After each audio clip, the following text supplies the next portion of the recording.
Hi, good to see you again, Mr. Kadir. How are you? Oh, I'm not so good, doctor. Ever since I changed my diet, I haven't been so well. If I eat my meals too late, I become so hungry. I start to shake and have cold sweats. I have to quickly take something sweet to feel better.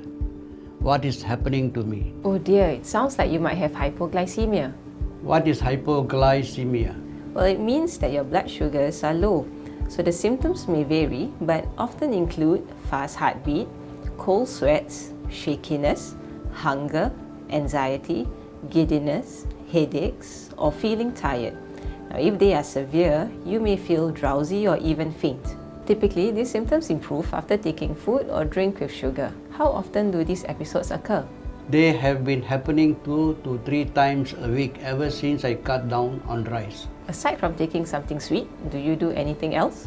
No, sometimes if I feel better, I just rest or go to sleep. I see. Let me explain what's happening. So a hypoglycemia can occur when there's a mismatch between the food intake and the medication timing and dose. A hypoglycemic episode needs to be treated promptly to avoid serious complications such as fainting. First, I would advise you to check your blood sugar when you feel these symptoms. If the level is less than 4, hypoglycemia is confirmed and you need to quickly bring your sugar level up. However, not all symptoms of giddiness or hunger are due to hypoglycemia. Did you check your blood sugar levels when you had those symptoms? No, I didn't. How do I check my blood sugar? You will need a glucometer. We can arrange for our diabetes nurse to show you how to check your sugar levels at home later. What happens if it is less than 4? If your finger prick reading is less than 4, then you need to immediately eat or drink 15 grams of simple sugars. Some examples are 3 teaspoons of table sugar in about half a cup of water, or half a can of regular soft drink, or 1 packet of juice. Doctor, how about Milo and biscuits? I always have this at home. I'm afraid this will not be able to bring your blood sugar levels up fast enough. Drinks such as Milo contain milk or soy and also contain fat and protein besides sugar, so these will slow down the absorption of sugar from the gut. Crackers, bread and fruit, these are complex carbohydrates which take a long time for our stomach to digest and absorb.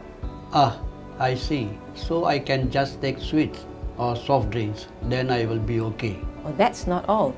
So you'll need to recheck your blood sugar again in about 15 minutes to ensure that your sugar level is now normal. If not, you should repeat those steps. Once your blood sugar reading is more than 4, now this is when the complex carbohydrates that we were talking about will come in. You can either take your next meal or a small snack of complex carbohydrates to prevent your blood sugar from going low again.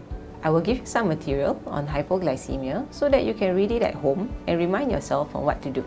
I'm going to reduce the doses of your medications to prevent further hypoglycemia and refer you to the diabetes nurse. Okay, thank you.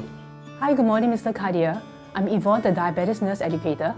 I understand from Dr. Nurul that you would like to learn how to monitor your blood sugar levels at home. Yes, I have just bought a glucometer. When you monitor your blood sugar at home, you'll be able to understand how your anti-diabetic medications, exercise, food intake and stress affect your blood sugar level.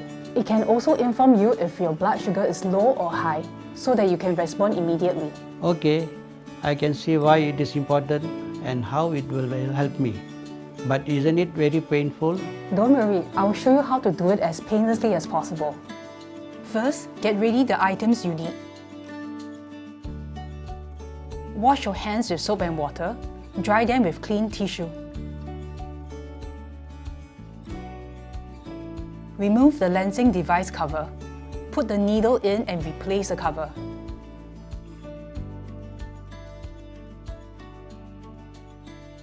Here's a tip to make the process less painful. Always remember to adjust the depth of your lensing device. If your skin is not thick, choose one. It will only give you a light prick on your finger. Now, take a test strip and insert it into the glucose meter. The meter is ready for use. Prick the side of your finger, which has less nerve endings, to reduce pain. Squeeze gently to get a drop of blood. Apply the drop of blood by touching it to the end of the test strip. When the meter is preparing the reading, cover your finger's puncture site with clean tissue and apply pressure. Discard the needle safely.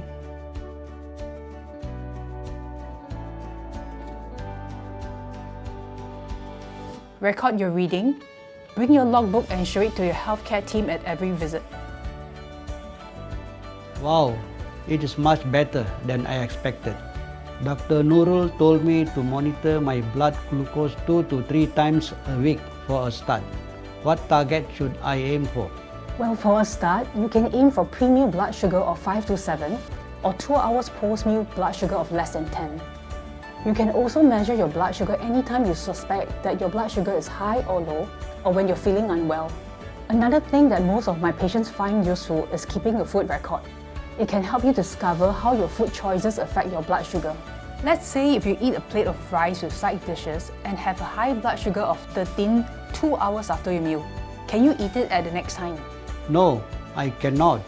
Actually, you can still have it, but with adjustments. Just reduce the portion of carbohydrates like rice and potatoes and continue to monitor your blood sugar levels. You can also skip the gravy on your rice.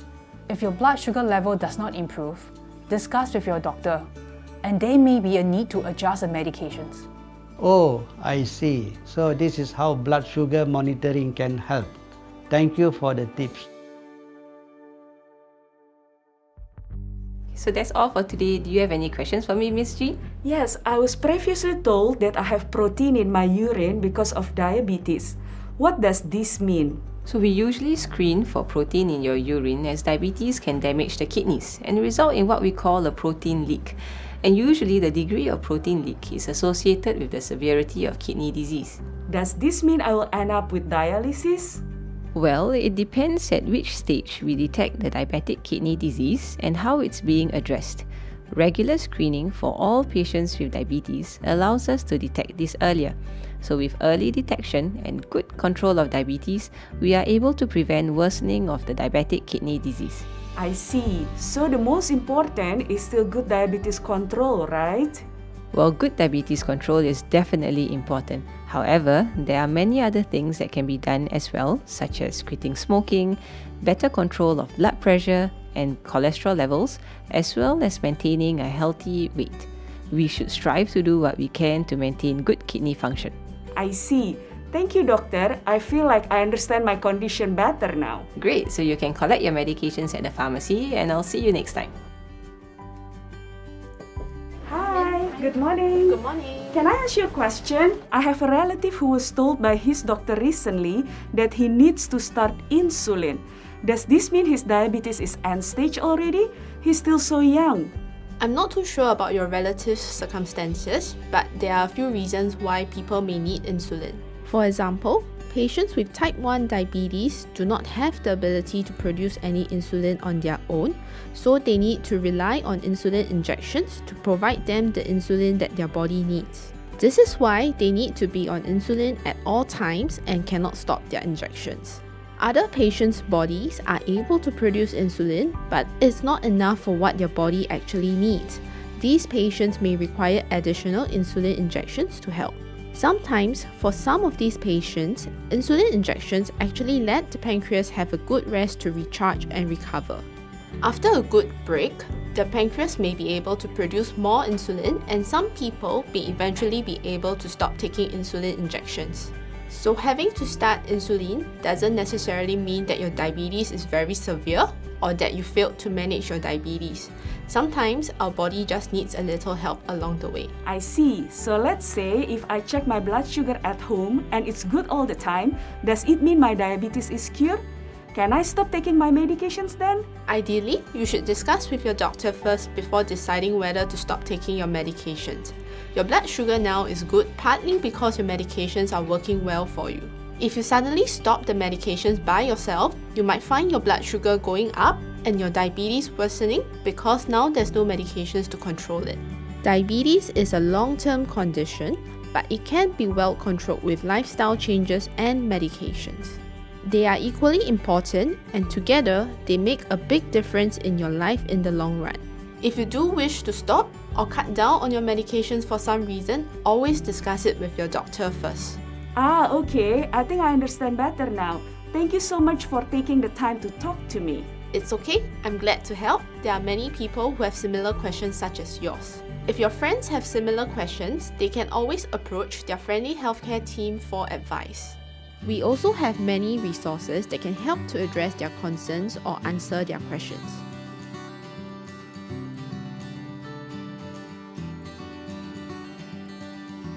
Today was definitely a very interesting and enriching experience. I learned so much more about diabetes, especially how we manage it better by taking your proper medications on the schedule that prescribed to you, and don't try to stop your medications without consulting with your doctor first. On top of that, I also learned about the damage or the impact of diabetes if it's left untreated. For example, it can cause the damage on the kidney function, such as the protein leaks into your urine. Having diagnosed with diabetes at a younger age, I realized that this will affect my life in the long-term period. As we know that diabetes is a chronic disease, so basically it cannot be cured instantly.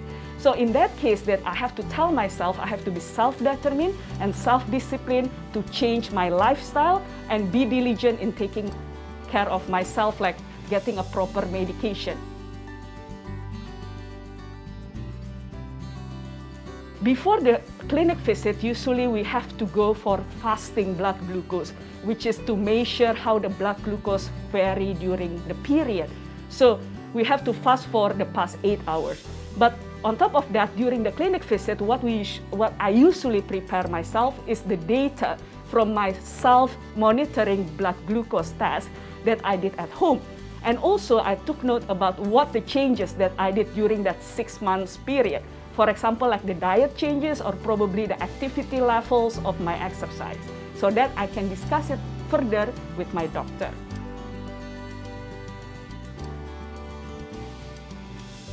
Don't be scared, because diabetes is definitely a chronic long-term disease, but with the good management control, we can definitely manage the diabetes better.